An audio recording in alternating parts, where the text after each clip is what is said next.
ölüm бар, акыйкат, ар бир адамдын башына келе турган нерсе. Бирок ошо маселе кандай жашап өттүк да. Ушундай күн бизге да келет. Hazreti Ali radıyallahu anh ayткандай, акылдуу адам ушундай адам, ал өзү аркасынан адамдарга жаназа намаз окуганга чейин өзү намаз окуган болсо дейт.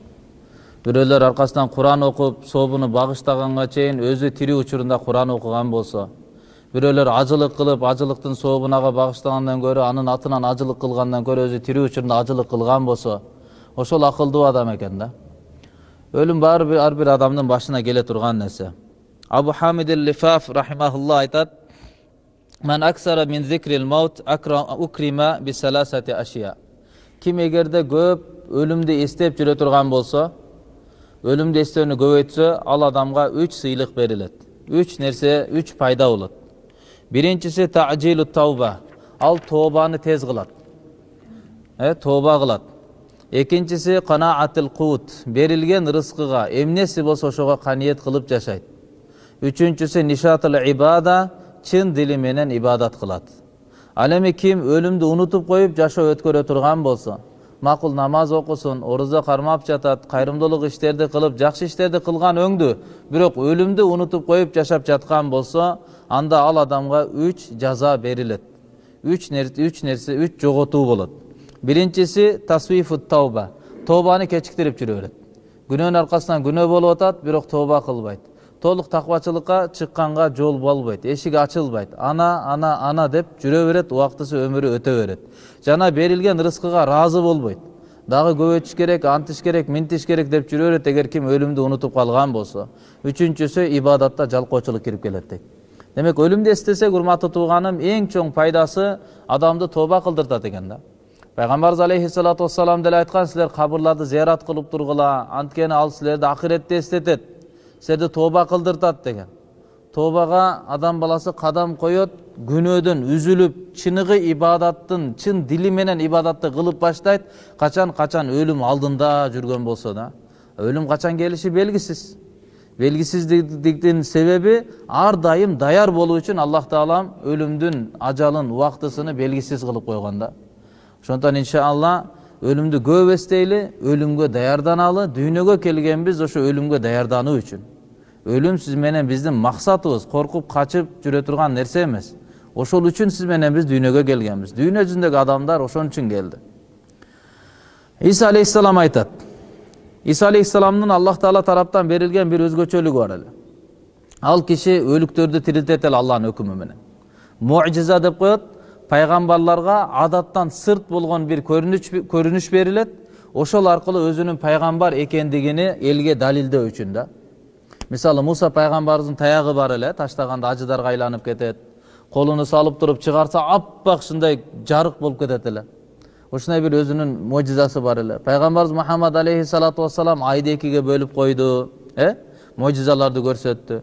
Ошол сыяктуу Иса пайгамбардын муъжизасы өлүктөрдү сыласа, өлүктөр тирилип кетет эле Аллахтын өкүмү менен. Ошентип кээ бир капырлар мындай деп айтып баштады: "О Иса дейт, сен жаңы эле өлгөн, жакында эле өлгөн адамдарды тирилтип атасың да. Мүмкүн алар өлүк эместир. Кайдан билебиз? Ушундай сценарий ойноп аткандырсың. Эми Кудайга ишенбеген адамдарга эмне кылсаң деле алар баары бир ишенбейт да. Адам талашам деп турса, өзүнүкүнү бербейм деп турса, 1000 далил айтсаң деле ал баары кабыл кылбайт. Акыйкатты издеген адамга далил айтылат. Акыйкатты издеген адам менен дебат кылынат. Өзүмдүкүнү бербейм деп турган адам менен канча далил айтсаң, аны уткандай болосуң, бирок натыйжада мыкты урган сайын, мыкты өзүнү катырып салгандай, ага сокку берген сыяктуу болосуң, бирок өзүнүн туура эмес ишениминде, туура эмес жолунда аны кайра бекемдеп коесуң да. Ошондой эле капырлар келип алып мисал айтып атат. Иса дейт, сен дейт, ушундай адамдар тирилтип атасың, жакында эле өлүп калган. Балким алар тирүүдүр дейт да. Сен жөн эле жасалма бирдеке кылып аткандырсың дейт. Бизге дейт, мурда өлгөндөрдөн тирилтип берчи, мурдакы заманалардан, кадимки адамдардан тирилтип берчи дейт.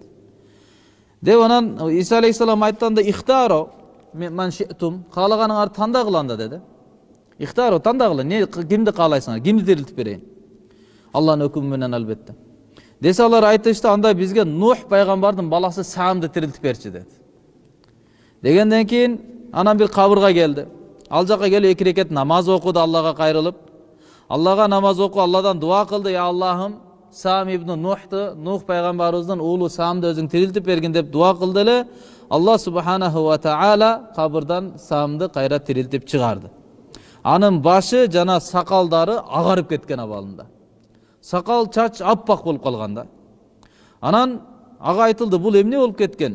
Sen özü jaş ele dünyödөн kayткан элең. Emne bolup sakalың менен çaçың seniki agarıp ketти деп tarix bilgenler ayтканда, al kişi aytты, sami'tun nidaa dedi.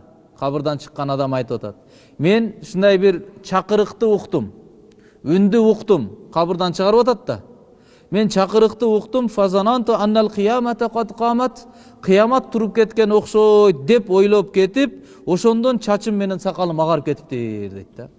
Yani korkunçta kabırdagi adamdın mına kıyamatka turup atat, peygamberdin balası olbosomчu.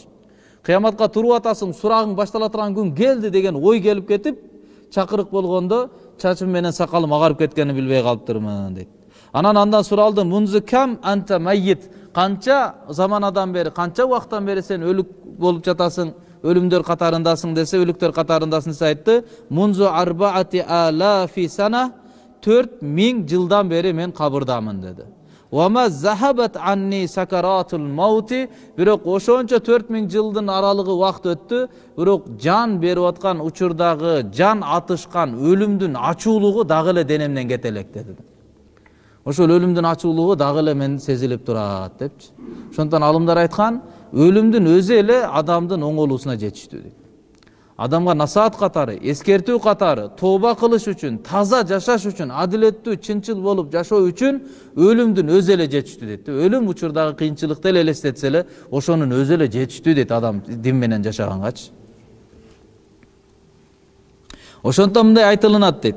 Kaysil ele adam dünyödөн ötө turgan bolso, aga kayra dünyögө kayra kaytıp kelesiңби? Kayra jaşoого jaşaysыңбы dese, al adam kayra kaytkısı gelbeyt. Emne sebepten can çıkkandagı oorunu elestetiп alıp koy kayra kaytpayım deyip şehitlerden başka deyip da. Şehitler deyip ümit kılat deyip kayra kaytıp gelsem, kayra öldürülsem, din üçün canım berilse, oşogo algan sıylıkты dagı alsam, tiyakta sıylıkты görgöndön kayra kaytıp gelen deyip şehitler ele umtulbasa, jön ölgön adamlar, canı çıkkandagı açуулuk töşöktө jatıp ölgön adamlar, canı atışkandыкtan alar kayra kaytıp oşol açуулuktu, oşol azapты kayra görgüsü gelbey kalat dep aytılınat. İbrahim ibn Adham rahimahullahu öte danışman adamlardan bolgon. Oşol kişiге aytılıp kaldı. Lav jalasta hatta nasma' minka şey'an. Biz menen biraz oturbaysın mı dedi. Dostları kayırılıp kaldı. Biz menen biraz otur, biraz senden bir sözler dugaylı, mayekteşip, barlaşıp oturalı. Şaşıl öyle ibadattan ibadatka, menetten menetkele çurkap çürösün. Kel çoğu otur, çoğu süйлөшөбүz dese aytты. İnni maşgulun bi arbati aşiya. Men dedi 4 nerse menen alekmin. Eger de men oşo 4 nerseden boşonup alsam, anda sizler menen çoğu oturat elem dedi. 4 nerse menen alektenip жүрөм, oşol nerseden boşona albay jatam. Eger oşolundan boşonup alsam, anda sizler menen kenen çay içip, samor çay içip koyup, şaşlıktın bışkanını kütüp koyup, anda oturat elem dedi. Emnen aytып atasың dese aytты, birinci, Kuday Taalam bardığımızın canımızды jaratkan. Oşo canımızdı jaratkan uçurda Adam aleyhisselamdın bir tarafından, oң tarafından beyişliklerde çıkarıp, buna bular beyişlikler bolot kanday olsa da, bular tozoku bolot dep jandar jaralganda ekige bölüngön. Oşol bölüngön jandarın içinde meniki de var bolчу. Je beyişke bölüngönmün, je tozoku bolosun dep bölüngönmün. A men bunu bilbeyim deydi. Oşoga tınç otura albayman deydi.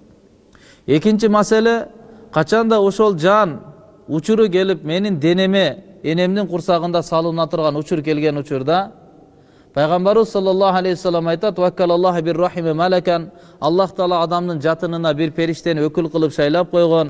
Allah'a kayrılıp durat. Her bir sayda 40 gün özgörgön sayın Allah'a kayrılıp durat.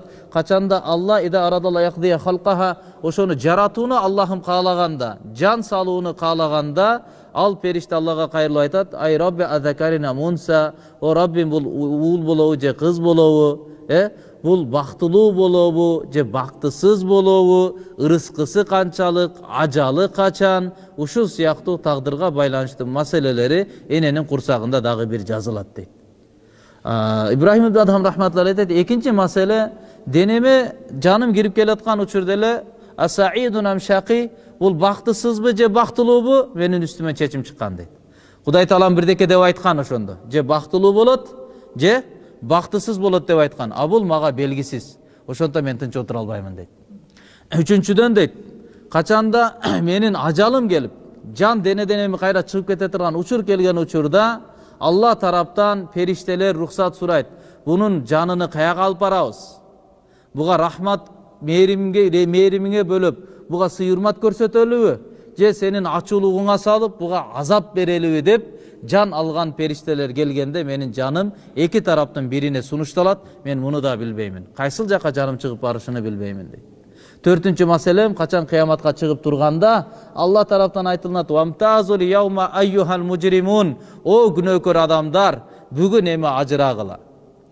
Күнөөкөрлөр дүйнөдө чогуу жүрө бердиңер. Таква адамдардын катарында. Жүрөгүңөрдө иманыңар бекем болбосо, эки жүздүү болсоңор деле, бирок чыныгы имандуулардай болгон сүрөт келбетиң менен, жолугуң менен, сакалың менен, допуң менен мусулман катары жүрө бердиң. Түндөсү күнөө кылып, жарыкта жакшы иш кылып коюп, эл арасында өзүңдү жакшы көрсөтүп, жалгыздаганда күнөө кылып коюп, өзүңдүн пайдаң келген учурда өзүң пайдаңа тартып коюп, "Вамтазул яума айюхал мужримун", бүгүн эми бул жакта андай жашырынып кала турган мүмкүнчүлүк жок. "Вамтазу", ажырагыла деген Ясин сүрөсүндө. Кыяматта Аллах таала жар салат, ажырагыла о күнөөкөрлөр, жакшы адамдан эми ажырап чыккыла бул жака дейт. Ошол өкүм айтылган учурда мен кайсыл жакта калам? Ажырап чыгып кетип каламбы, же жакшы адамдардын катарында калып каламбы? Муну дагы билбеймин дейт да. Ошондо бул акыбалдар мага белгисиз болгондуктан улам мен силер менен тынч олтуруп чай ичкенге менин убактым жок. Кечиресиздер туугандарым деп басып кеткен экен да. Ошондон урматтуу туугандарым, сиз менен биз кандай жашабайлы, ким болбойлу, баарыбыз башыбызга бир күн өлүм келе турган нерсе. Эң акылдуу адам ким? Көп жашаган адамбы, көп тапкан адамбы, көп эскерилип калган адамбы? Жок, эң таза жашаган адам. Күнөө жасабаган адам. Алланын алдына таза кеткен. Көп жакшылык кылганга караганда күнөө жасабай жашаган Аллага сүйкүмдүүрөөк. Күнөөдөн таза, элдин акысыны жебей, элдин аброюна, малына, жанына кол салбастан, Кудай Тааламдын алдындагы милдеттеринде кемчилик кетирбестен, күнөө жасабай өтүп кеткен адам кыяматта өкүнбөйт. Көп истигфар айткан адам кыяматта өкүнбөйт. Алладан канча көп кечирим сураса, ошол адам кыяматта өкүнбөйт. Пайгамбар Исlam айтат: "Эгерде силер амал китебиңер кыяматта сүйүнтүүнү каалагасаңар, анда көп истигфар айткыла. Алладан көп кечирим сурагыла." Истигфар бул шайтан айтат: "Мен адамды дейт күнөө менен талкалап атам" дейт. Сиздин ишиңиз жүрүшпөй калса бул сиздин проблемаңыз эмес. Байып кетсеңиз бул проблемаңыз эмес. Ооруп калсаңыз проблемаңыз эмес. Шайтан эмне менен талкаладым дейт? Күнөө кылдыртып талкалап атам. Күнөө кылып аткан болсоңуз бул чоң проблема бул. Күнөө кылып жатсаңыз күндө намазыңыз жок, көзүңүздү сактай албай атасыз, арам менен жүрөсүз, арам жеп атасыз, алдап атасыз, сүткорлукта. Күнөө кылып атсаңыз бул өтө чоң проблема болчу. Мен шайтанды талкалап атамын, күнөө менен талкалап атамын дейт. А бирок ал болбой эле истигфар менен мени кайра сындырып атат. Эптеп күнөө кылдыртам, ал болбой эле Алладан кечирим сурап истигфар тооба кылып коет, ошо менен кайра мени сындыртып атат дейт. Анан акыры эмне кылдым? Акыры ушундай жол тандадым. Аны сооптуу иш катары көрсөтүп койдум, бирок динде жок нерсе да бидаат деп коет. Жаңылык. Динде жок нерсени динге киргизип койдум. Аны дин деп кылып аткандан кийин ал эмне кылбайт? Тооба кылбайт, истигфар кылбайт. Анан мен анан бидаат аркылуу талкалап баштадым дейт да шайтан. Бидааттар менен талкаладым деп.